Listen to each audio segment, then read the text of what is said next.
चलिए, good morning. स्वागत है आपके इस लेक्चर में जिसमें हम लोग बात कर रहे हैं 10th क्लास के मैथमेटिक्स का चैप्टर नंबर पहला।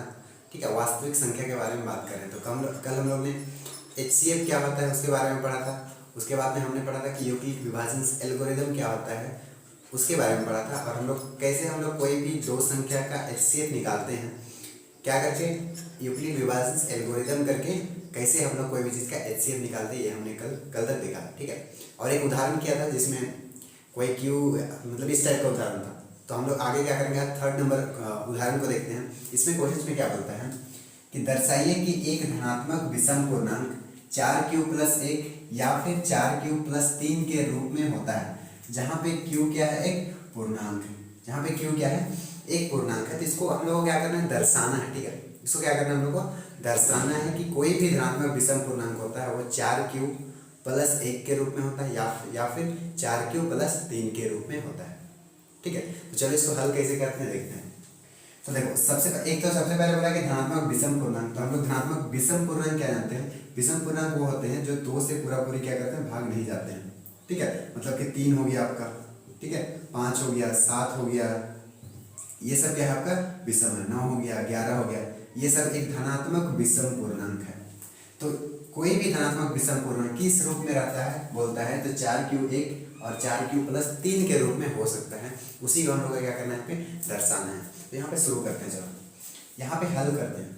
अब हल में सबसे पहले क्या हम लोग को क्या दर्शाना है, धनात्मक विषम पूर्णांक दर्शाना है। तो हम लोग को अभी नहीं पता होगा, तो हम लोग मान लेते हैं कि धनात्मक विषम पूर्णांक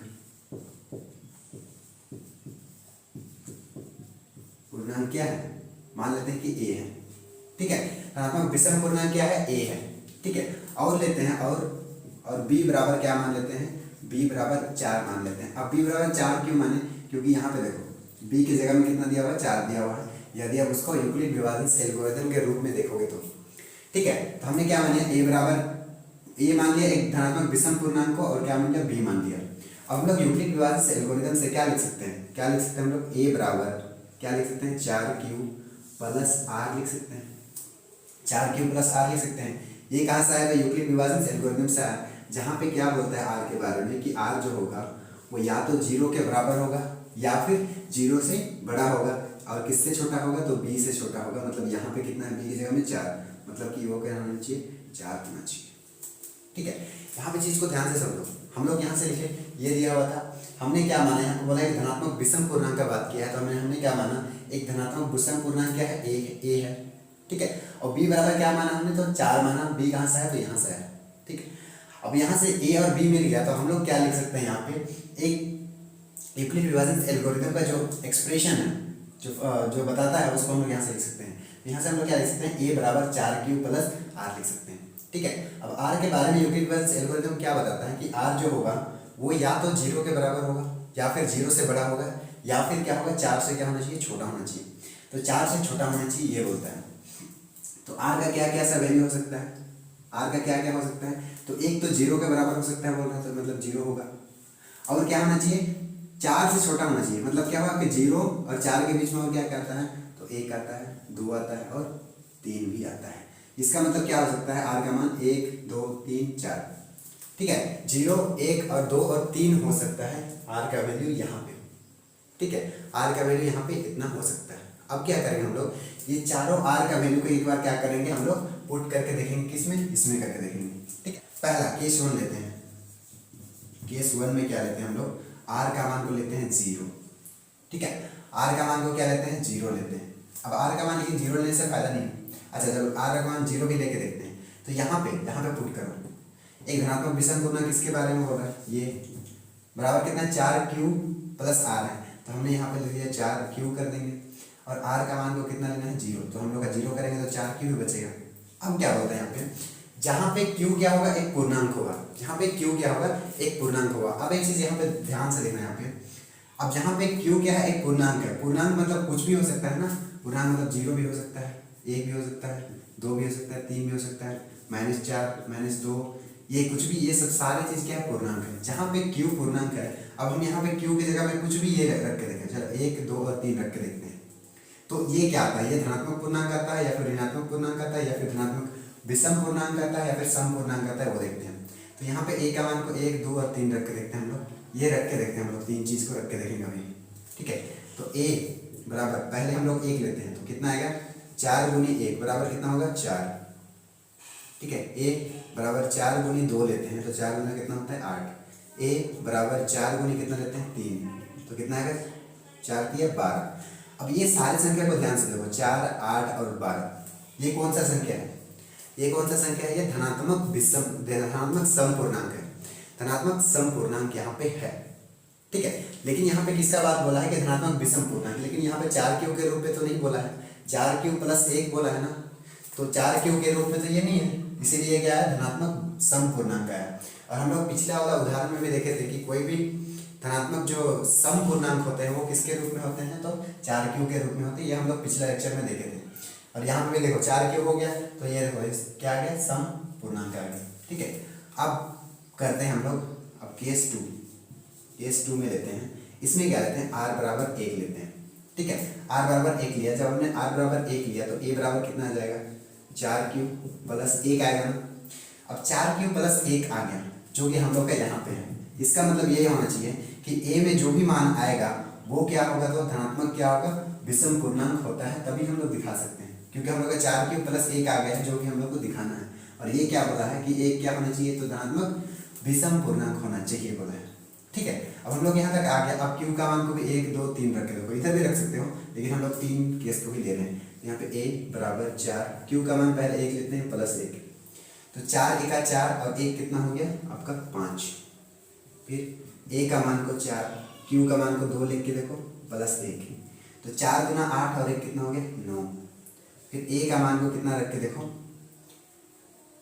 a का मान को कितना रख के देखो, तो 3 रख के देखो, तो यहाँ पे 3 प्लस 1 बोलो, 4 दिया 12 और 1 कितना हो जाएगा 13 हो जाएगा, ठीक है।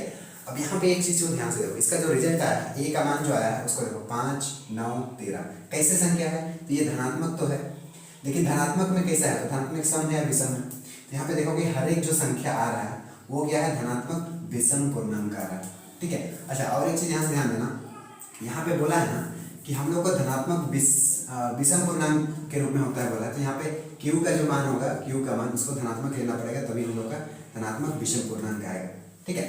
तो वहाँ पे करेक्ट कर लेना। तो इसका भी देखो जो भी यदि 4 प्लस 1 के रूप में कोई एक धनात्मक संख्या है तो वो कौन सा संख्या होते हैं, तो विषम संख्या के रूप में होते हैं। तो यहाँ हमने दर्शा दिया कि क्या है, हमने यहाँ पे दर्शा दिया कि 4 प्लस 1 जो है वो कौन सा संख्या होते हैं, तो धनात्मक विषम संख्या होते हैं, हमने दर्शा दिया, ठीक है। वैसे ही सेम चीज करते हैं। चलो और यहाँ पे r का वैल्यू 2 भी पॉसिबल है, तो हम लोग केस 4 में क्या लेते हैं, केस 4 3 है ना, यहाँ पे 3 में क्या लेते हैं r का मान को 2 लेके देखते हैं। अब r का मान को हमने जो 2 लिया तो ये यूक्लिड विभाजन एल्गोरिथम का फॉर्मूला में रखेंगे, कितना आएगा 4 प्लस r की जगह कितना लिए 2। अब फिर से 1 2 3 रख के देखो, तो यहाँ पे a बराबर 4 गुनी 1 रखेंगे प्लस 2 करेंगे तो 4 एका 4 हो गया और 2 कितना हो गया 6। फिर से a रखेंगे, a का q का मान 2 रखेंगे तो कितना आ जाएगा 4 गुना 8 और 2 कितना हो गया 10। फिर से हम लोग a बराबर 4 q का मान 3 रखेंगे प्लस यहाँ पे 2 करेंगे तो कितना आ जाएगा हम लोग का 4 दिया 12 और 2 कितना हो गया 14। अब यहाँ पे ध्यान से इस संख्या को देखो, ये जो हम लोग का संख्या है वो संख्या को देखो, ये धनात्मक सम है फिर विषम है, ठीक है। ये देखो ध्यान से देखना, यहाँ पे ये क्या है धनात्मक सम पूर्णांक है, ठीक है। इसका मतलब क्या हुआ कि कोई भी धनात्मक यदि कोई भी q एक पूर्णांक है तो हम लोग का 4 प्लस 2 के रूप में क्या रहता है, तो धनात्मक सम पूर्णांक रहता है। लेकिन हम लोग को यहाँ पे 2 को तो नहीं दर्शाना है ना, हम लोग को क्या क्या दर्शाना है कि 4 प्लस 1 और 4 प्लस 3 जो है वो धनात्मक विषम पूर्णांक होते हैं। तो हम लोग यहाँ पे दर्शा चुके हैं कि 4 प्लस 1 तो क्या होते हैं विषम धनात्मक पूर्णांक होते हैं, ये दर्शा चुके हैं। अब इसका बारी है, ठीक है। तो हम लोग उसको केस 4 लेके पढ़ते हैं। तो यहाँ पे आप r का वैल्यू कितना लेंगे, यहाँ पे 3 लेंगे। अब r का वैल्यू 3 लेंगे तो इस यूक्लिड विभाजन एल्गोरिथम में रखोगे तो कितना आएगा 4 प्लस 3 आएगा। तो देखो 4 प्लस 3 4 प्लस 3 के रूप में आ गया। अब यहाँ पे q का मान को 1 2 और 3 रख के देखो, 4 एका 4 और 3 कितने होते हैं आपका 7। फिर यहाँ पे आ जाएंगे 4 दूनी 8 और 3 कितना हो गया 11, मतलब ये कितना है 11। फिर a का मान को q का मान को 3 रख के देखो तो 4 गुनी 3 4 दिया 12 और 3 कितने होते हैं 15। तो ये सारे वैल्यू को देखो 7, 11 और 15, 7, 11 और 15 को देखो वो कौन सा संख्या है, तो धनात्मक क्या है, विषम पूर्णांक है। धनात्मक क्या है, विषम पूर्णांक है। ठीक है, तो यहाँ से हम लोग देखो दोनों चीज में 1 4 क्यूब प्लस 3 और 4 क्यूब प्लस 1, इसका जो हम लोग रिजल्ट देख रहे हैं, इसका जो हम लोग रिजल्ट देख रहे हैं, तो वो कैसा संख्या दे रहा है, कैसा संख्या दे रहा है, तो वो धनात्मक विषम पूर्णांक दे रहा है। ठीक है, धनात्मक विषम पूर्णांक दे रहा है। तो यहाँ से हम कह सकते हैं, यहाँ से हम कह सकते हैं कि कोई भी मतलब या फिर बोल सकते हैं कि एक धनात्मक विषम पूर्णांक 4 क्यूब प्लस 1 या 4 क्यूब प्लस 3 के रूप में होता है। यदि इसके अलावा कुछ दूसरा होगा तो ये सम संख्या आ जा रहा है। 4 क्यूब करो तो ये सम संख्या दे रहा है, 4 क्यूब प्लस 2 करो तो ये भी सम संख्या दे रहा है। लेकिन 4 क्यूब प्लस 1 और 4 क्यूब प्लस 3 जो है वो कौन सा संख्या दे रहे हैं, तो वो एक धनात्मक विषम पूर्णांक दे रहे हैं। ठीक है, तो यहाँ तक इसका सॉल्यूशन हो जाएगा। चलो अब देखते हैं नेक्स्ट क्वेश्चन को, नेक्स्ट उदाहरण को देखते हैं उसमें क्या है। ठीक है, चलिए तब सॉल्व करते हैं उदाहरण नंबर 4। ठीक है, क्वेश्चंस को ध्यान से सुनना है, मैं पढ़ रहा हूँ क्वेश्चंस को, उसके बाद क्वेश्चंस को समझेंगे, इसका उसके बाद क्या करेंगे, सॉल्यूशन करेंगे। इसका सॉल्यूशन बहुत ही छोटा सा है, लेकिन क्वेश्चन को समझना क्या है, बहुत इंपॉर्टेंट है। ठीक है, क्वेश्चन समझ में आया तभी हम लोग क्या कर सकते हैं, सॉल्यूशन कर सकते हैं। सॉल्यूशन तो बस थोड़ा सा काम है, इसका चुटकियों का काम है। ठीक है, लेकिन क्वेश्चन को समझना जरूरी है। तो ध्यान से सुनो क्वेश्चन को। यहाँ पे बोलता है कि एक मिठाई विक्रेता के पास 420 काजू की बर्फियां हैं और 130 बादाम की बर्फियां हैं। वह इनकी ऐसी ढेरी बनाना चाहता है कि प्रत्येक ढेरी में बर्फियों की संख्या समान रहे तथा बर्फियों की परत पर न्यूनतम स्थान घेरे। इस काम के लिए प्रत्येक घेरे में कितनी बर्फियां रखा जा सकता है। ठीक है, कितनी बर्फियां क्या क्या रखा जा सकता है। सबसे पहले तो क्वेश्चन में क्या बोला है, एक दुकानदार है, दुकानदार के पास क्या क्या है, तो 420 क्या है, 420 काजू का है, काजू की बर्फियां है, और कितना है 130 कितना है, तो 130 आपका बादाम की बर्फियां। ठीक है, बादाम की बर्फियां। अब वो क्या चाहता है, वो क्या चाहता है कि दुकान लगा रहा है, तो दुकान वो क्या करना चाहता है, वो घेरा मतलब उसका एक ढेरी लगाना चाहता है, ढेरी लगाना चाहता है। ठीक है, तो ऐसे ऐसे ढेरी लगाएगा, ऐसे ऐसे ढेरी लगाएगा। ठीक है, ऐसे ऐसे कुछ ढेरी लगाएगा। अब यहाँ पे ऐसे, यहाँ पे समझ लो ये बादाम हो गया, फिर ऐसे काजू हो गया। यहाँ पे मैंने 6 लिखा है, ऐसे 6 नहीं, हम लोग को पता करना है कि कितना कितना कितना काजू या फिर किसका ढेरी लगाएगा, उसको निकालना है। ऐसे ऐसे करके क्या कर रहा है, वो ढेरी लगा रहा है। तो क्वेश्चन को ध्यान से समझना है। क्वेश्चन में यहाँ पे क्या बोला है, यहाँ पे क्या बोला है कि ढेरी लगाना चाहता है प्रत्येक ढेरी में, मतलब प्रत्येक ढेरी मतलब ये और ये, मतलब एक में, प्रत्येक ढेरी में। ठीक है, सब बर्फी कैसे क्या होना चाहिए, समान होना चाहिए। इसमें जो जितना है उतना इसमें भी होना चाहिए, इतना भी होना चाहिए, और इसमें भी क्या होना चाहिए, इतना होना चाहिए, समान होना चाहिए। तथा ढेरी बर्फी की परत पर न्यूनतम स्थान घेरे। न्यूनतम स्थान मतलब क्या हुआ कि जो भी हम लोग ढेरी लगा रहे हैं वहां पे वो कम से कम क्या करें, जगह घेरे। ठीक है, वैसे हम लोग को क्या बनाना है, ढेरी बनाना है। तो क्वेश्चन क्या बोलता है कि इस काम के लिए प्रत्येक घेरे में कितनी बर्फियां रखा जा सकता है, मतलब एक प्रत्येक में कितना कितना हम लोग का ढेरी में, या तो बादाम या फिर काजू का ढेरी कितना कितना हम लोग रख सकते हैं, वही चीज को निकालना है। ठीक है, तो क्वेश्चन को यहाँ पे ध्यान से समझो चीज को। ठीक है, अब क्या होता है, हम लोग इसको पहले तो हम लोग को बराबर भाग में बांटना है। तो बराबर भाग में हम लोग इसको कैसे बांट सकते हैं, तो कोई भी चीज से हम यदि भाग देते हैं, कोई भी चीज से भाग देते हैं, ध्यान सुनना, कोई भी चीज से हम भाग देते हैं, मान लो यहाँ पे 10 से भाग दे रहे हैं, तो 10 से भाग देंगे तो ये पूरा पूरी कटता है, नहीं कटता है, मतलब यहाँ पे 42 आता है नहीं।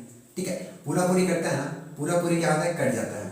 इसमें भी करेंगे तो 130 10 से करेंगे तो ये भी क्या होता है, आपका पूरा पूरी क्या होता है, कट जाता है। ठीक है, तो यदि आप कोई भी चीज को किसी में बराबर भाग में बांटना है तो आप क्या करते हैं, उसको भगा देते हैं ना। ध्यान से समझो, आपके पास 100 रुपया मान लो। ठीक है, आपके पास क्या है, 100 रुपया का नोट्स है। ठीक है, आपके पास 100 रुपया है। अब मैं बोलूंगा कि आपको उसको 10 लोगों में क्या करना है, बांटना है। तो 10 लोगों में बांटना है, तो आप कितना कितना करके बांटोगे, तो आप बोलोगे मेरे पास 100 रुपया है, 10 लोगों को बांटना है, तो 10-10 रुपया करके बांटूंगा। तो वो 10 रुपया कैसे आए, तो आप क्या करते हैं, उसको 100 रुपया में को किसमें बांटना है, तो 10 लोगों में। तो यहाँ पे तभी तो ये कट के 10 आता है ना, भाग देते हैं तो भी 10 आता है। तो हम बोलेंगे कि 10 लोगों में क्या करेंगे, हम लोग उसको बांटेंगे। तो यहाँ भी क्या करेंगे, यहाँ भी हम लोग को बराबर बराबर भाग में बांटना है, इसको और इसको दोनों को बराबर बराबर भाग में इस ढेरे में बांटना है। तो हम लोग एक ऐसी चीज खोजेंगे, ऐसी चीज से भाग देंगे कि ये दोनों संख्या को क्या करेगा, पूरा पूरी भाग देगा, पूरा पूरी क्या करेगा, भाग देगा। क्या देगा, पूरा पूरी भाग देगा। और अगले क्वेश्चन में क्या बोला है कि वहां पे न्यूनतम स्थान घेरे, न्यूनतम स्थान घेरे, तो न्यूनतम स्थान कब घेरेगा, जब हम लोग क्या होगा कि छोटे जगह में हम लोग ज्यादा से ज्यादा क्या रख सकते हैं, कोई भी काजू या कोई भी बर्फिया रख सकते हैं, काजू या बादाम का बर्फिया, जो कोई भी एक छोटा जगह में ज्यादा रखेंगे तभी तो वो कम स्थान घेरेगा। ठीक है, तो यहाँ पे क्वेश्चन बोलना क्या चाह रहा है, क्वेश्चन क्या बोलना चाह रहा है कि वो संख्या जो इसको दोनों को पूरा पूरी भाग दे दे और कम से कम स्थान घेरे, मतलब ज्यादा से ज्यादा हो, तो यही तो बोल रहा है ये HCF ही तो बोल रहा है, क्या बोल रहा है, हाईएस्ट कॉमन फैक्टर ही तो बोल रहा है ना, हाईएस्ट कॉमन फैक्टर ही तो बोल रहा है। यहाँ पे बोल रहा है ज्यादा से ज्यादा हो, ज्यादा से ज्यादा क्या मतलब हाईएस्ट होना चाहिए, और क्या होना चाहिए, दोनों को बराबर भाग में बांटना है। इसका मतलब क्या होना चाहिए कि जो भी ये HCF आएगा, ये तो पूरा पूरी HCF क्या होता है, कोई भी दो संख्या का HCF होता है, जो कोई भी संख्या जो संख्या से हम लोग निकाले हैं उसको क्या करता है, पूरा पूरी भाग दे देता है ना, पूरा पूरी भाग देता है, मतलब बराबर भाग में बांट देता है, तो वही काम तो रहता है HCF का। ठीक है, तो यहाँ पे तो वही चीज बोलना चाह रहा है ना कि इसका क्या निकालो, HCF ही तो निकालो, और HCF जो होगा वही संख्या को तो हम लोग इस क्या रखेंगे, इसमें ढेरिया में रखेंगे, ताकि वो क्या होगा ज्यादा से ज्यादा चीज को एक छोटा जगह में रख पाएंगे, मतलब कि क्या होगा न्यूनतम स्थान घेरेगा। इसका मतलब सिंपल सा बोल रहा है कि आप इन दोनों का क्या करो, HCF कैलकुलेट करो। ठीक है, तो हम लोग HCF कैलकुलेट करते हैं, तो हम लोग क्या करेंगे, यूक्लिड विभाजन एल्गोरिथम का प्रयोग करके करेंगे, जो हमने कल पढ़ा था। तो यूक्लिड विभाजन में एक A होता है, B होता है, तो सबसे बड़ा को हम लोग A लेते हैं और छोटा को क्या लेते हैं, B लेते हैं। अब यूक्लिड विभाजन एल्गोरिथम कैसे दिखाते हैं, तो A बराबर BQ प्लस हम लोग को R है, तो A और B हम लोग को दिया हुआ है, जो कि 420 है और कितना है 130 है। अब हम लोग को QR निकालना है, अब QR निकालने के लिए क्या करते हैं, हम लोग भाग देते हैं, इसको 130 को छोटा वाला को बड़ा से भाग देंगे, कितना बन जाएगा 130 और 130 3 बार जाएगा क्या, 3 बार करके देखते हैं। ठीक है, 13 3 कितना होता है 39, यहाँ पे 0 हो गया, मतलब 3 बार जा रहा है, माइनस करो इसको, तो कितना हो जाएगा 0 में 0, फिर यहाँ से बच जाएगा 12, 12 में 9 कितना होता है, तो 30, कितना है आपका 30 आ गया। तो यहाँ पे आपको मिल गया Q बराबर कितना है, तो 3 है, प्लस शेषफल कितना होता है 30, तो यहाँ पे शेषफल। तो हम लोग यहाँ पे HCF नहीं है, क्योंकि यहाँ पे R बराबर 0 नहीं आया है, तो हम लोग को R बराबर 0 करना है, तो यहाँ पे नहीं है, तो हम लोग फिर से यूक्लिड विभाजन एल्गोरिथम का प्रयोग करेंगे, लेकिन अब क्या करेंगे, इसको 130 जो है वो यहाँ पे आ जाएगा, मतलब A बन जाएगा, और 30 B बन जाएगा, मतलब यहाँ पे आ जाएगा। फिर क्या करेंगे हम लोग, 30 को किससे भाग देंगे, तो 130 से, तो कितना बन जाएगा, तो 3 दे, कितना बन जाएगा आपका 3 चौके, तो 4 बार जाएगा, तो 4 3 चौके कितना होता है 12, तो 120 हो जाएगा। तो ये घटेगा तो 0 हो गया, यहाँ पे आ गया आपका 1। ठीक है, तो 10 बचा यहाँ पे, तो यहाँ पे आपका कितना बचा 10 बचा। इसका मतलब आपका Q कितना बार आ गया, तो 4 आ गया, प्लस शेषफल कितना बचा, तो आपका कितना बचा 10। ठीक है, यहाँ भी इसका शेषफल 0 नहीं हुआ, तो हम लोग फिर से क्या करेंगे, यूक्लिड विभाजन एल्गोरिथम का प्रयोग करेंगे यहाँ पे।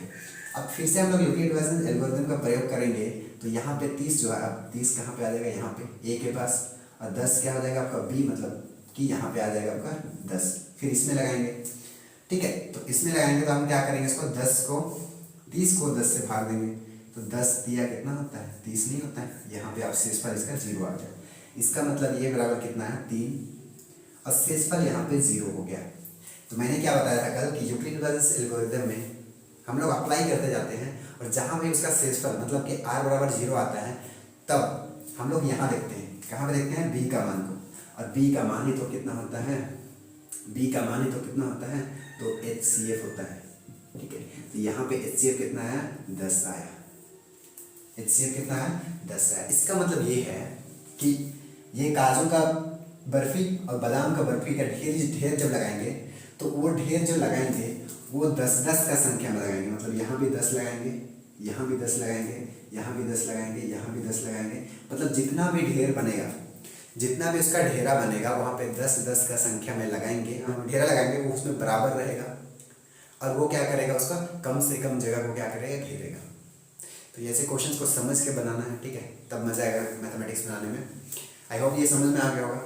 तो एक चीज़ और ध्यान सुना यहाँ पे, अब बोलो कि सर 10-10 का ढेरा में तो हम लोग लगा सकते हैं, एक ढेरा में 10 काजू लगा सकते हैं, तो हम लोग कितना ऐसे ढेरा करके लगाएंगे, तो कितना ढेरा लगाएंगे, तो हम लोग काजू का इसके लिए कितना ढेरा लगाएंगे, तो हमने क्या बताया था 420 है ना, 420 को 10 से क्या करते हैं, भाग देते हैं, पूरा पूरी कटेगा, क्योंकि HCF है, पूरा पूरी कटेगा, तो कितना आ गया 42। इसका मतलब ये हुआ कि काजू का कितना ढेर लगाएंगे, तो 10 ढेर लगाएंगे, 10 ढेर। वैसे ही इसका कितना ढेर लगाएंगे तो इसको भी 130, किससे भाग दो 10 से, पूरा पूरी जाएगा, कितना बचेगा 13। मतलब क्या होगा कि बादाम का कितना लगाएंगे, बादाम का कितना ढेर लगाएंगे तो इसका भी, इसका कितना, सॉरी यहाँ पे 10 ढेर नहीं होगा, यहाँ पे कितना बचा हम लोग का 42, यहाँ पे इसको 42 ढेर लगाएंगे और यहाँ पे कितना बचा तो 13, तो 13 ढेर लगाएंगे। ठीक है, 13 ढेर लगाएंगे तभी उसमें 10-10 का ढेर लगाएंगे, सब में बराबर होगा और क्या करेगा, कम से कम जगह का घेरेगा। ठीक है, तो यहाँ एग्जाम्पल हम लोग सोल्व कर लिए, उदाहरण को सोल्व कर लिए। अब हम लोग एक्सरसाइज पे चलते हैं। ठीक है, एक्सरसाइज के क्वेश्चन को क्या करते हैं, सोल्व करते हैं। चलिए अब हम शुरू करते हैं एक्सरसाइज 1.1 का क्वेश्चन को सोल्व करने का। ठीक है, तो पहला क्वेश्चन क्या बोलता है कि तुम्हें आपका दो संख्या दिया हुआ है, उसका क्या करना है हम लोग को, एचसीएफ निकालना है। कौन सा विधि से, तो यूक्लिड विभाजन एल्गोरिथम का विधि का उपयोग करके हम लोग क्या निकालना है, एचसीएफ निकालना है। ठीक है, तो वैसे मैंने कितना बार, 2-3 बार इसको समझा चुका हूँ, उदाहरण भी हम लोग बहुत सारे क्वेश्चन इसका सोल्व किए हैं, तो वो तो आइडिया आप लोगों को लग गया होगा कैसे बनता है।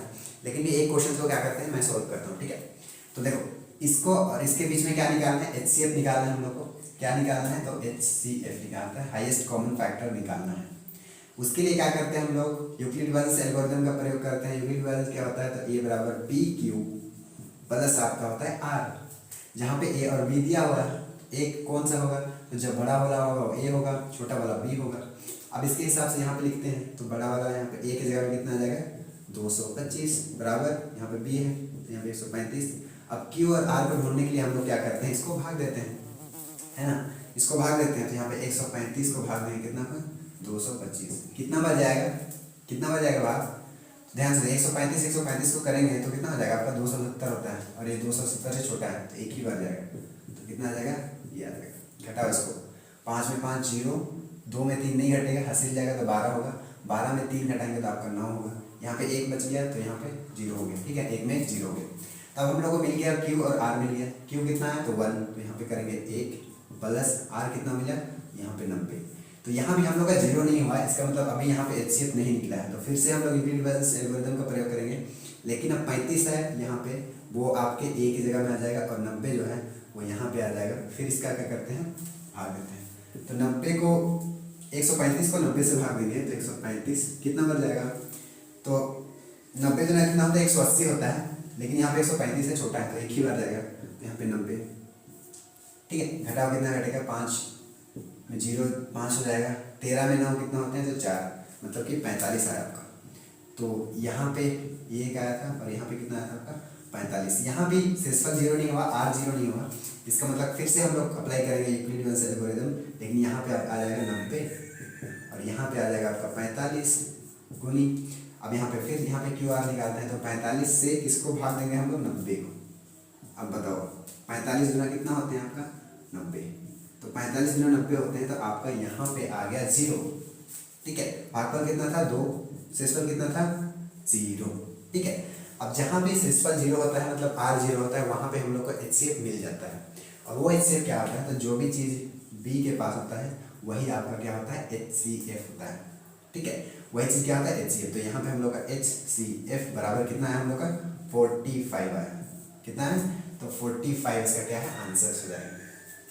ठीक है, ये सिंपल सा है और यूक्लिड विभाजन हम लोग इतना क्वेश्चन अभी तक सॉल्व कर चुके हैं, तो आप लोग का आइडिया लग गया कैसे बनता है। अब नेक्स्ट जो क्वेश्चन है, 2 क्वेश्चन है एक्सरसाइज का, पहला क्वेश्चन का दूसरा और तीसरा, तो ये आप लोग को सॉल्व करना है। ठीक है, यदि नहीं बनता है तो आप लोग मुझसे मैसेज कर सकते हैं।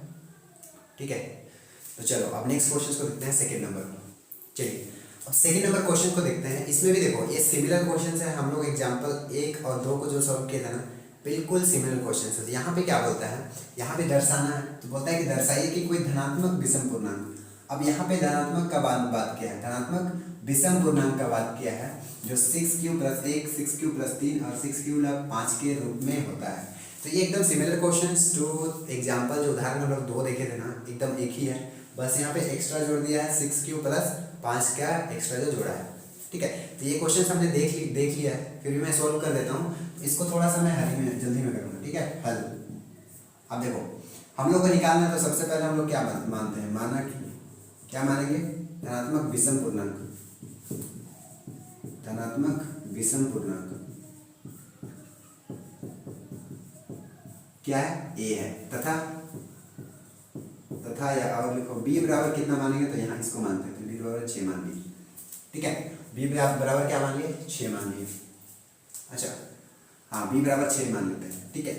अब यहाँ पे यूक्लिड डिवीजन एल्गोरिथम क्या बोलता है, a बराबर b क्यू प्लस r का ही बात करता है।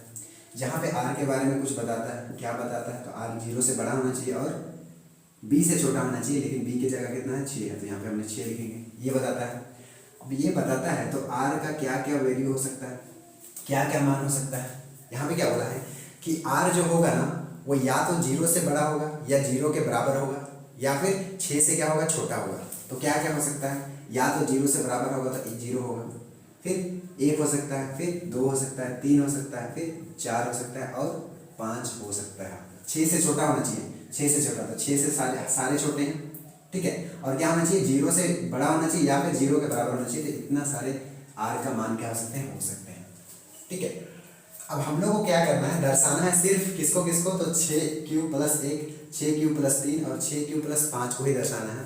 तो हम लोग यहाँ पे r का मान जो सम है उसको नहीं लेंगे, क्योंकि ये चीज़ हम लोग को नहीं दर्शाना, 0 भी हम लोग को नहीं दर्शाना, तो इसको भी अभी हम लोग नहीं लेंगे, छोटा बना देंगे, ठीक है। यदि इसको लेते हैं ना 2 3, तो वो सम नहीं आएगा, वो विषम, मतलब वो विषम नहीं आएगा, वो सम आ जाएगा, ठीक है। तो हम लोग जैसे 6q प्लस 1, 6q प्लस 3 और 6q प्लस 5 को लेना है, तो सिर्फ हम लोग r का मान 1 लेंगे, 3 लेंगे और 5 लेंगे, ठीक है। किसको किसको लेना है मैं टिक करता हूँ, 1 लेंगे, 3 लेंगे और 5 लेंगे, क्योंकि यहाँ पे r के मान पे कितना है, 1 3 और 5 है, ठीक है। तो चलो लेते हैं यहाँ पे केस 1 में क्या लेते हैं, r बराबर 1 लेते हैं। यदि r बराबर 1 लेते हैं तो a बराबर यहाँ पे कितना आ जाता है, b की जगह में कितना है, यहाँ पे 6 है ना, ठीक है। तो b की जगह में 6 है, तो यहाँ पे 6 लिखता हूँ मैं, ठीक है। फिर यहाँ पे q है प्लस 1 लिए हैं, तो यहाँ पे 1 हो जाएगा। अब यहाँ पे इसको बोला है कि क्या होना चाहिए, q क्या होना चाहिए, तो कोई एक पूर्णांक होना चाहिए, तो पूर्णांक होना चाहिए, लेकिन यहाँ धनात्मक का बात किया है, तो हम लोग q का मान को क्या करेंगे, 1 2 ही से हो जाएगा, ठीक है। छोटा करते हैं तो 1 और 2 लेते हैं, तुम आगे भी ले सकते हो आप लोग, ठीक है, लेकिन मैं यहाँ पे 2 लेता हूँ। तो a बराबर 6, q का मान कितना लिए हैं, 1 लिए हैं, तो एक बार 1 को करेंगे प्लस 1, 6 का 6 और 1 कितना हो गया, 7। फिर q का मान को कितना लेते हैं, 2 लेते हैं, प्लस 1 है, तो 6 गुना 12 और 1 कितना हो गया, 13। अब ये दोनों संख्या को देखो, दोनों संख्या को देखो, अब इधर भी ले सकते हैं आप, 3 भी लोगे तो भी आपका आएगा, लेकिन जितना भी संख्या आएगा वो कैसे संख्या होगा, तो धनात्मक विषम पूर्णांक होगा। क्या होगा, धनात्मक विषम पूर्णांक आपका होगा। तो ये पहला हम लोग सॉल्व कर दिए, ये वाला, ये धनात्मक विषम पूर्णांक ही होता है जो 6q प्लस 1 के रूप में होता है। अब हम लोग केस लेते हैं 2। अब केस 2 में क्या लेते हैं, r बराबर 3 लेते हैं, r बराबर 3 ले लिए। अब r बराबर 3 ले लिए, तो यूक्लिड विभाजन से एल्गोरिथम है वो क्या हो गया आपका, 6q प्लस r का मान 3 लिए, तो यहाँ पे 3 हो जाएगा। अब फिर से हम लोग q का मान 1 और 2 पुट करके इसमें देखते हैं, तो a बराबर 6 गुनी 1 प्लस कितना करेंगे 3, तो 6 दिया, 6 का 6 और 3 कितना हो गया आपका 9। फिर a का मान कितना रखे हो, तो 2 रख के देखो, तो 6 गुना 2 प्लस 3 करेंगे, तो 6 गुना 12 और 3 कितना होता है आपका 15।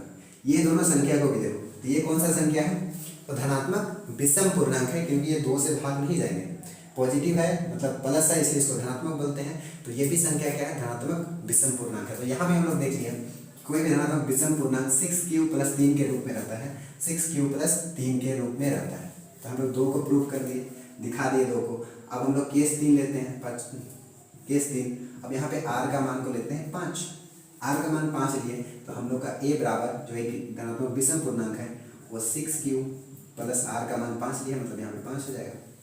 हम लोग अब इसका बात करें, ठीक है। यहाँ पे q का मान 1 और 2 लेके देखो, मैं और बोल रहा हूँ कि यहाँ पे आप q का मान को और भी ले सकते हैं आगे, लेकिन मैं छोटा बनाने के लिए कर रहा हूँ, यहाँ पे बस 2 मान ले। तो 6 का 6 और 5 कितना होते हैं आपका 11। फिर से a का मान कितना लेके देखो, तो 2 लेके देखो, तो एक q का मान को हमने 2 ले लिया, फिर यहाँ पे 5 हो गया, कितना है 6 दूना 12, 12 और 5 कितना होता है आपका 17। तो इसको भी 11 और 17 को भी देखो, तो ये कौन सा संख्या है, तो ये क्या है, धनात्मक विषम पूर्णांक है। तो वही चीज़ हम लोग को दर्शाना था ना, 6q प्लस 5 भी क्या है, धनात्मक विषम पूर्णांक है। तो हम लोग यहाँ पे क्या लिखा है, 6q plus 1, 6q plus 1, 6q plus 3 और 6q प्लस 5 जो यहाँ पे जो हम लोग है क्वेश्चन में, उसको हम लोग क्या दर्शाए कि इसका जो वैल्यू होता है, इसका जो वैल्यू होता है वो कैसे होते हैं, तो धनात्मक विषम पूर्णांक होते हैं, ठीक है। धनात्मक क्या होते हैं, विषम पूर्णांक होते हैं। तो ये तीनों चीज़ को हम लोग दर्शा दिए, ठीक है। और यहाँ पे बोला है कि जहाँ पे q क्या होगा, पूर्णांक होगा, तो पूर्णांक हम लोग ले लिए थे 2 पूर्णांक, ठीक है। लेके हम लोग क्या करते हैं, सॉल्व कर दिए, तो यहाँ पे धनात्मक विषम पूर्णांक आया है। ठीक है, आई होप यहाँ तक समझ में आ रहा होगा। यूक्लिड डिवीजन अब तो क्लियर हो गया आप लोग। ठीक है, अब नेक्स्ट क्वेश्चन को देखते हैं, क्वेश्चन नंबर 3 को देखते हैं। ठीक है, अब क्वेश्चन नंबर क्या करना है, 3 को अच्छे से समझना है। ठीक है, क्वेश्चन नंबर 3 है, इसमें क्या बोलता है, अच्छे से समझना है क्वेश्चन को। इसमें क्या बोलता है कि किसी परेड में 616 सदस्यों वाली एक सेना की टुकड़ी को 32 सदस्यों वाली आर्मी की बैंड के पीछे मार्च करना है। दोनों समूह को समान संख्या के स्तंभों में मार्च करना है। उन स्तंभों की अधिकतम संख्या क्या है जिसमें वो मार्च कर रहे हैं। ठीक है, तो क्या है, 616 वाले एक आर्मी का टुकड़ा है। ठीक है, और क्या बोल रहा है, एक 32 सदस्यों वाली क्या है, आर्मी बैंड है। मतलब बैंड जो बजाता है ना, कोई मार्च मतलब होता है परेड करना। ठीक है, अब परेड करने के लिए 26 जनवरी में आप लोग देखे होंगे, सबसे आगे क्या रहता है, तो बैंड वाले लोग रहते हैं जो बजाते हैं। ठीक है, तो बैंड बजाने के पीछे हम लोग का आर्मी है। ठीक है, तो यहाँ पे बोलता है कि हम लोग को एक स्तंभ बनाना है। स्तंभ मतलब एक लाइन समझ लो, लाइन में क्या करना है, हम लोग को मार्च करना है। तो यहाँ पे क्वेश्चन पूछता है कि जो लाइन जो बनाएगा, जो स्तंभ जो बनाएगा, वो कितना अधिकतम संख्या बना सकता है। जो लाइन है वो कितना अधिकतम संख्या बना सकता है, जिसमें जो आर्मी का बैंड है और जो आर्मी है वो दोनों बराबर सारे जो स्तंभ बन रहे हैं, यहाँ पे लाइन बन रहे हैं, सारे लाइन में बराबर होने चाहिए। तो वो कितना वैसे लाइन बना सकता है, वही चीज़ को पूछा है। और अच्छे समझते हैं यहाँ पे क्वेश्चन को। यहाँ पे क्या बोला है कि यहाँ ये लोग क्या कर रहे हैं, मार्च कर रहे हैं।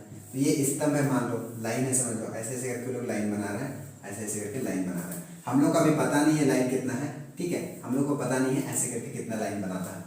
लेकिन यहाँ पे क्वेश्चन बोला है कि 600 कितना है, 16 सदस्यों वाली आर्मी है जो 32 सदस्यों वाली बैंड के पीछे। अब यहाँ पे आपके बैंड लगे रहेंगे आगे में। ठीक है, अब यहाँ पे बैंड लगे रहेंगे, उसके पीछे में आर्मी रहेगा, है ना। ये बैंड हो गया, समझ लो ये बैंड वाले लोग हो गए। ठीक है, ऐसे करके आगे लगेंगे। अब यहाँ से इसके पीछे आर्मी लोग लग रहे हैं, ये लोग आर्मी लोग हैं। ठीक है, आर्मी लोग हैं। अब यहाँ पे क्वेश्चन बोलता है कि प्रत्येक जो स्तंभ है, ये स्तंभ है, स्तंभ मतलब कॉलम बोलते हैं इसको इंग्लिश में। ठीक है, कॉलम है। अब क्वेश्चन में ये बोलता है, ठीक है, क्वेश्चन में बोलता है कि ये प्रत्येक स्तंभ जो बन रहा है वो प्रत्येक स्तंभ में बन रहा है, यहां से भी बराबर संख्या में होना चाहिए।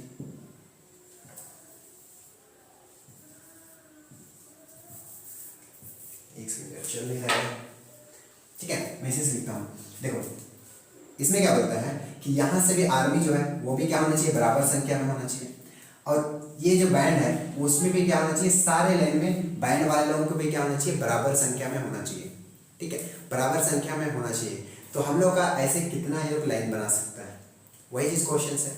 अब क्वेश्चन तो बहुत सिंपल है। अब क्या वो पूछ क्या रहा है, इसका मतलब क्या बोल रहा है, बराबर भाग में होना चाहिए, ये भी इसमें और इसमें ये भी बराबर। ठीक है, अब यहाँ पे क्या बोलता है कि ये 616 वाली जो सदस्य वाली जो आर्मी है वो प्रत्येक स्तंभ में मतलब प्रत्येक लाइन में जो होगा वो बराबर होना चाहिए। मतलब ये इसमें 10 आर्मी इसका लग रहा है तो इसमें भी 10 होना चाहिए, इसमें भी 10 होना चाहिए, इसमें भी 10, सारे जितना भी लाइन बन रहे हैं, स्तंभ बन रहे हैं उसमें बराबर होना चाहिए। अब बैंड वाला भी इसमें भी यदि पहला लाइन में 2 है तो इसमें भी 2 होना चाहिए, इसमें भी 2 होना चाहिए, इसमें भी 2 होना चाहिए, इसमें भी। मतलब जितना हम लोग का स्तंभ बन रहा है, जितना हम लोग का लाइन बन रहा है उसमें बराबर होना चाहिए। ठीक है, बराबर होना चाहिए। तो यहाँ पे क्वेश्चन में क्या बोलना चाह रहे हैं कि जो 616 है बराबर हम लोग कैसे निकालते हैं बराबर। तो जो 616 है वो कोई एक संख्या जो होगा, कोई एक संख्या मान लो x होगा, इससे क्या होगा पूरी भाग चला जाएगा, तभी तो ये बराबर सारे लाइन में आ जाएंगे ना, तभी तो आ जाएंगे। और वैसे ही क्या होगा, 32 भी होगा वो x से, ये दोनों सेम होगा। और ये क्या है, ये क्या है, ये तो HCF ही है ना, दोनों का HCF ही तो होता है जो दोनों को क्या करेगा, पूरी भाग दे देगा, पूरी भाग दे देगा। ठीक है, तो x भी 32 को भी x से भाग देंगे तो इसको भी पूरी क्या होगा, पूरी काटेगा, तभी तो हम लोग का सारे लाइन में बराबर संख्या आएंगे ना, तभी तो सारे लाइन में क्या आएंगे, बराबर संख्या आएंगे। तो ये x क्या है, x यही तो स्तंभ का नाम नंबर है। और x क्या है, अल्टीमेटली x को क्या बोल रहा है कि h क्या है आपका, HCF ही तो है। किसका, ये दोनों संख्या का HCF ही तो होगा, वही चीज तो क्वेश्चन में बोल रहे हैं। ठीक है, तो अब क्या करेंगे, दोनों रंग क्या निकालेंगे, HCF निकालेंगे। अब एक HCF कौन सा विधि से निकालेंगे, तो हम लोग यूक्लिड विभाजन से एल्गोरिथम पढ़े हैं वो निकालेंगे। जो बड़ा वाला होता है उसको a मानते हैं, छोटा को क्या मानते हैं, b मानते हैं। यूक्लिड विभाजन से एल्गोरिथम से हम लोग a बराबर क्या होता है, BQ प्लस r हम लोग जानते हैं। ठीक है, ये जानते हैं। अब a की जगह में कितना है आपका 616, b की जगह में कितना है आपका 32 है। q और r को हम लोग को निकालना है, तो q और r को निकालने के लिए हम लोग भाग देते हैं। तो 32 से भाग देंगे 16 से 32 दूना देखो 32 से जब इसको भाग देंगे तो दो संख्या लेते हैं तो 32 दूना 64 होता है, बड़ा हो जाता है, तो हम लोग को 3 संख्या लेना पड़ेगा। तो इससे आप क्या करो ना, इसको भाग दो, ठीक है, इससे क्या करो आपको इसको भाग दो। अच्छा सॉरी यहाँ पे क्या है देखो 32 है, यहाँ है, 2 बार तो नहीं जाएगा तो 1 बार जाएगा ना, तो 32 एक का यहाँ पे 32 हो जाएगा आपका, माइनस करो तो कितना हो जाएगा 11, 11 में 2 कितना होता है 9। अब यहाँ पे 6 आया, 6 में 1 चला गया था तो यहाँ पे 5 हुआ, 5 में 2 घटाएंगे तो 2, फिर यहाँ पे हो जाएगा 6। अब ये कितना बन जाएगा, तो देखो 32 दाहिने करेंगे तो 320 होता है, लेकिन ये 320 से थोड़ा सा छोटा है, इसका मतलब कितना बन जाएगा 9 बन जाएगा, तो इसको 9 बार करते हैं। तो 9 दूना 18 के 8, एक हाथ में 3 9 किया 27 और एक कितना होता है आपका 27 और 1 28 होता है, तो इतना आ गया, इसको माइनस करो। तो यहाँ पे 16 में 6 नहीं घटेगा तो यहाँ से हसील जाएगा तो 16 हो जाएगा। अच्छा 6 में 16 नहीं 8 नहीं घटेगा तो हसील जाएगा 16 हो जाएगा, 16 में 8 घटाएंगे तो 8 होगा। यहाँ कितना बचा 8 बचा, 8 में 8 घटाएंगे तो 0 हो जाएगा और 2 में तो 0 मतलब 8 बचा हुआ है ना, 8 आया। तो यहाँ पे हम क्या लिख सकते हैं, भागफल कितना था तो 19 था प्लस ये कितना था तो यहाँ पे 8 था। यहाँ पे इसका शेषफल 0 नहीं हुआ, इसका मतलब हम लोग का HCF नहीं निकला है। तो फिर से हम लोग यूक्लिड डिवीजन लगाएंगे और यूक्लिड के लिए अब आ जाएगा a की जगह में 32 और ये आ जाएगा आपका यहाँ पे, ठीक है। अब इसको भाग दो तो कितना भाग देंगे हम लोग, 8 से किसको देंगे 32 को। हम लोग जानते हैं कि 8 चौके कितना होता है 32 होता है और यहाँ पे आ गया आपका 0, यहाँ पे 0 आ गया तो भागफल कितना है 4 और कितना आ गया 0। अब हम लोग का HCF निकल चुका है। अब HCF क्या है, HCF जब भी हम लोग का शेषफल 0 होता है तो HCF उसके b के जगह में जो भी चीज़ होता है वो क्या होता है आपका, यही होता है HCF। इसका आगे हम लोग का HCF जो हो गया तो 8 हो गया। इसका मतलब क्या समझ में आया कि हम लोग जब स्तंभ जो बनेगा वो 1 2 3 4 करके कितना बनेगा 8 बनेगा, ठीक है। कितना बनेगा तो 8 स्तंभ बनेगा उस परेड लाइन के लिए, मार्च के लिए कितना स्तंभ बनेगा तो 8 स्तंभ बनेगा, ठीक है। अब क्वेश्चंस में यहाँ पे थोड़ा एक्स्ट्रा बताता हूँ। अब देखो अब क्वेश्चन ये है कि 8 जो स्तंभ बन रहा है वो 8 स्तंभ में इस आर्मी का कितना टुकड़ा वहाँ पे कितना इसके पीछे लग रहा है। सबसे पहले बैंड निकालते हैं क्योंकि ये आगे रहता है, ठीक है। तो यहाँ पे कितना है 32 है। तो हम लोग क्या बताया कि HCF से जब भी गुना करते हैं भाग देते हैं किसको HCF से, तो 8 चौके कितना बच रहा है आपका 4। इसका मतलब क्या है कि प्रत्येक 8 लाइन में 4 4 का संख्या में बैंड वाले रहेंगे, ठीक है। तो ये क्या हो गया बैंड वाले होंगे। अब इस बैंड वाले के पीछे में कितना आर्मी का टुकड़ा लगा हुआ है एक लाइन में, तो हम लोग 6 1 6 को 8 से फिर भागा देंगे तो कितना बच रहा है आपका 8। एक साइड में बोलो 8 सत्ते कितना होता है आपका 56। 56 में एक साइड में 56 घटाएंगे तो कितना बच रहा है आपका 5। तो यहाँ पे 56 हो गया तो 8 सत्ते कितना हो गया 56। मतलब क्या हुआ कि इस 4 बैंड वाले के पीछे एक लाइन में 77 आर्मी वाले टुकड़े क्या कर रहे हैं मार्च कर रहे हैं, ठीक है। 77 आर्मी वाले टुकड़े क्या कर रहे हैं वहाँ पे परेड कर रहे हैं। तो चलो आज क्वेश्चन क्लास को यहीं तक खत्म करते हैं। कल देखेंगे हम लोग 2 नेक्स्ट क्वेश्चन जो इस प्रश्नावली के बचा हुआ है उसको भी क्या करेंगे अच्छे से डिस्कस करेंगे। वो थोड़ा इंपॉर्टेंट है, वो आता है क्वेश्चन में, ठीक है। ये सब भी आते हैं लेकिन वो सब ज़्यादा पूछे जाते हैं, तो कल उसको हम लोग क्या करेंगे डिस्कस करेंगे। तो आज के क्लास को यहीं खत्म करते हैं।